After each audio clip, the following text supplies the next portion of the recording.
हमारे साथ है काशी का लाडला, हीरा माँ का लाडला और देश का बड़ा प्रधान सुरेंद्र दामोदर दास मोदी। और मैं हूं आपके साथ अपनी लूबिका। जी हां, आपकी अपनी लूबी सुरेंद्र दामोदर दास मोदी जी। बहुत बहुत स्वागत है आपका। लूबिका जी नमस्कार, और आपके सभी दर्शकों को भी नमस्कार। लूबी जी, मोदी जी, ये चुनाव आपके लिए इतना जरूरी क्यों है, क्यों महत्वपूर्ण है आपके लिए चुनाव? आपने बहुत अच्छा सवाल पूछा है। देखिए, मेरे हिसाब से चुनाव महत्वपूर्ण होना ही चाहिए, और मेरे लिए ये इसलिए भी महत्वपूर्ण है क्योंकि अब मुझे 10 सालों में सत्ता की इतनी आदत लग गई है कि अब मैं सत्ता विहीन नहीं रह सकता हूँ। मुझे विदेश घूमने का, नई नई चीज़ें देखने का, उन पर अपना एनालिसिस देने का जो अंदर से मज़ा आता है लूबी जी, वो इतना ज़्यादा आने लगा है कि मैं अब अगर सत्ता से दूर रहा एक लंबे वक्त तक तो मेरी तबीयत खराब हो सकती है, मुझे बीमारियां घेर सकती हैं। और देखिए, गांधी जी ने बहुत अच्छी बात कही थी। गांधी जी ने कहा था कि आदमी को अपने काम में इन्वॉल्व होते रहना चाहिए। तो मैं अपने इस सत्ता में इन्वॉल्व होते रहना चाहता हूँ और जीवन को पूरा एंजॉय करना चाहता हूँ। मैंने देखा है आजकल जो युवा हैं वो भरी जवानी में इतने डिप्रेशन का शिकार हो गए हैं, और मैं इतने बुढ़ापे में भी जवानों को फेल कर रहा हूँ। इसीलिए ये चुनाव मेरे लिए बहुत महत्वपूर्ण है, क्योंकि अगर मैं ये चुनाव हार गया, ध्यान दीजिए, अगर मैं ये चुनाव हार गया तो फिर मैं बीमार हो जाऊंगा, मैं डिप्रेशन में चला जाऊंगा। इसीलिए मेरा ये चुनाव जीतना देश से ज़्यादा ज़रूरी है।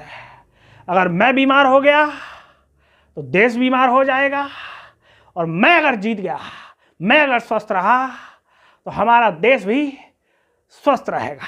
मैं लोगों के बीच में जाती हूँ, लोगों से बात करती हूँ, तो लोग कहते हैं, मैं आज आपसे पूछ ही लेती हूँ कि आप कहाँ से इतनी एनर्जी लाते हैं?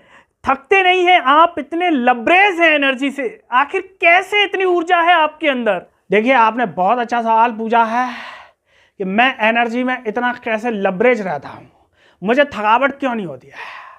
देखिए, जैसा अभी मैंने कहा पहले उत्तर में कि मैं हमेशा क्या है अपने इन्वॉल्व रहता हूँ कामों में, और मुझे क्या है मज़ा आता है नई नई चीज़ें करने में। जैसे आपने देखा होगा मैंने नोटबंदी की, तो वो नई चीज़ थी, कोई भी प्रधानमंत्री इतनी हिम्मत नहीं कर पाया, तो मुझे मज़ा आया कि इसके बाद देश के लोगों का रिएक्शन क्या होगा, देश की आवाम का रिएक्शन क्या होगा। तो मैंने नोटबंदी कर दी।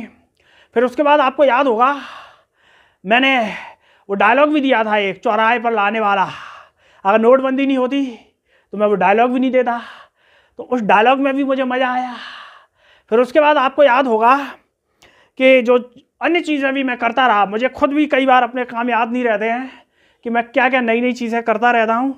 तो नोटबंदी की, फिर मैंने धारा 370 की, फिर उसके बाद जैसा कि आपको पता राम मंदिर का निर्माण कोई भी नहीं कर पाता, मैंने किया।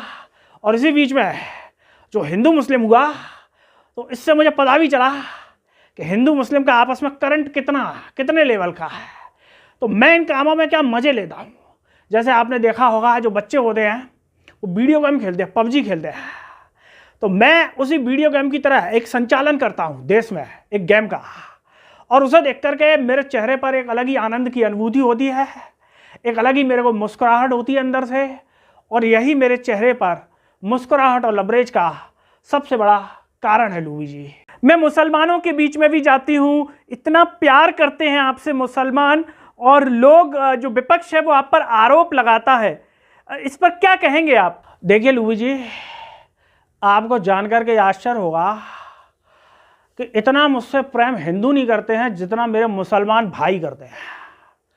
मैंने किसी भी चैनल पर ये नहीं बताया है, लेकिन आज लूबी जी आपके सामने मैं खुलासा कर रहा हूँ कि मेरा जो जन्म है, जन्म के कुछ दिन बाद ही मेरा एक मुसलमान मित्र था, मुझसे बहुत प्यार करता था वो, और मैं आए दिन उसके घर पर जाता था।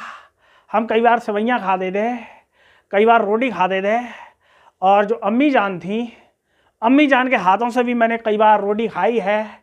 और हम कई बार ऐसे ही निकल जाते थे, कई बार हम बकरियां चराने के लिए निकल जाते थे। तो ये मैं कर रहा हूँ खुलासा आपके चैनल पर लूबी जी, सबसे पहले एक्सक्लूसिव। तो ये जो आरोप मुझ पर लगते हैं कि हिंदू मुस्लिम में करता हूँ, देखिए जिस दिन सुरेंद्र दामोदर दास मोदी हिंदू मुस्लिम करने लगा, मैं अपने सार्वजनिक जीवन से संन्यास ले लूँगा। मैं संन्यास ले लूँगा पूरी तरह से। मुझे राजनीति में कोई इंटरेस्ट नहीं है। ये तो मैं अपने देश की सेवा के लिए और देश की जनता के लिए करता हूँ लूबी जी। लोगों का ये भी कहना है कि आपने रोजगार नहीं दिए हैं, लोगों की तनख्वाह नहीं बढ़ी है। देखिए, आपने रोजगार का जो जिक्र किया और जो तनख्वाह का जिक्र किया, देखिए आप बताइए लूबी जी, आपकी तनख्वाह कितनी है बताइए? आपके पास रोजगार है कि नहीं है?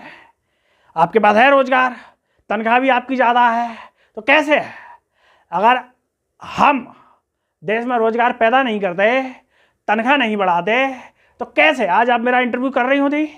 आप बेरोजगार होती और आप मेरा इंटरव्यू नहीं कर रही होती लूबी जी। तो जितने भी लोग आरोप लगाते हैं कि हमने रोजगार नहीं दिया है, तो लूबी जी आप अपने कार्यक्रम में, अपनी डिबेट में बता सकती हैं कि हमने आपको रोजगार दिया है। महंगाई पर आप क्या कहेंगे? लोग कह रहे हैं कि महंगाई बहुत हो गई है। महंगाई के लिए मेरे पास जो प्लान है वो ये है कि हम महंगाई का नाम बदल देंगे, हम सस्ता कर देंगे। हमारी सरकार जैसे ही आएगी तो महंगाई का नाम बदल के सस्ता कर देंगे। तो इस तरह से पूरे हिंदुस्तान और भारत से महंगाई जड़ से समूल नष्ट हो जाएगी। आपके चेहरे पर हमेशा इतनी मुस्कुराहट कैसे रहती है? इतना तो हम भी नहीं हंस पाते हैं कई बार। देखिए, चेहरे पर जो मुस्कुराहट है लूबी जी, वो तो मुझे आप जैसे ईमानदार, जुझारू और कर्तव्यनिष्ठ पत्रकारों को देख करके आती है। आपको जानकर के ये आश्चर्य होगा लूबी जी कि जब मैं आप लोगों की डिबेट्स देखता हूँ, कई बार मैं फ्री होता हूँ, हेलीकॉप्टर में बैठा होता हूँ, तो मैं ऐसे यूट्यूब खोल लेता हूँ और उसमें एक लूबी जी आपका हो गया, एक दुधीर का हो गया, एक मरनव का हो गया। मैं इनकी डिबेट्स अक्सर देखता हूँ और आप लोग जिस तरीके से पक्ष रखते हैं देश के सामने, उससे तो कई बार लूबी जी मुझे लगता है कि जो मैंने प्रवक्ता बैठा रखे हैं वो भी, उनको भी मैं निकाल दूं और आप ही को बैठा दूं। आप इतना बढ़िया पक्ष रखते हैं। तो बस मैं यही कहना चाहूँगा लूबी जी देश की जनता से कि हमें तीसरी बार फिर से चुनें और हमें सेवा का एक मौका दें। हम उनके सारे संकल्पों को पूरा करेंगे और उनके मन को, मस्तिष्क को ऐसा कर देंगे कि उनकी सोचने समझने की क्षमता पूरी तरह से साफ हो जाएगी। फिर ना उन्हें महंगाई लगेगी, ना बेरोजगारी लगेगी, और बस देश में एक ही व्यक्ति उन्हें दिखाई देगा और वो होगा लूबी जी और इन देशवासियों का सुरेंद्र दामोदर दास मोदी। तो सभी से अनुरोध है दर्शकों, इस इंटरव्यू को हर जगह शेयर करो, कमेंट में अपनी राय व्यक्त करो और लूबी जी के शो पर खास तौर से अपनी प्रतिक्रिया दें। चैनल को सब्सक्राइब करें। भारत माता की जय। दोस्तों, ये थे हमारे साथ देश के प्रधानमंत्री सुरेंद्र दामोदर दास मोदी। आपको लूबी का ये इंटरव्यू कैसा लगा कमेंट करके जरूर बताएं और इस इंटरव्यू को पूरी दम के साथ, पूरे धड़ल्ले से जन जन तक पहुंचाएं, शेयर करें और कमेंट में जरूर बताएं कि लूबी का ये एक्सक्लूसिव इंटरव्यू कैसा लगा आप सभी को। दोस्तों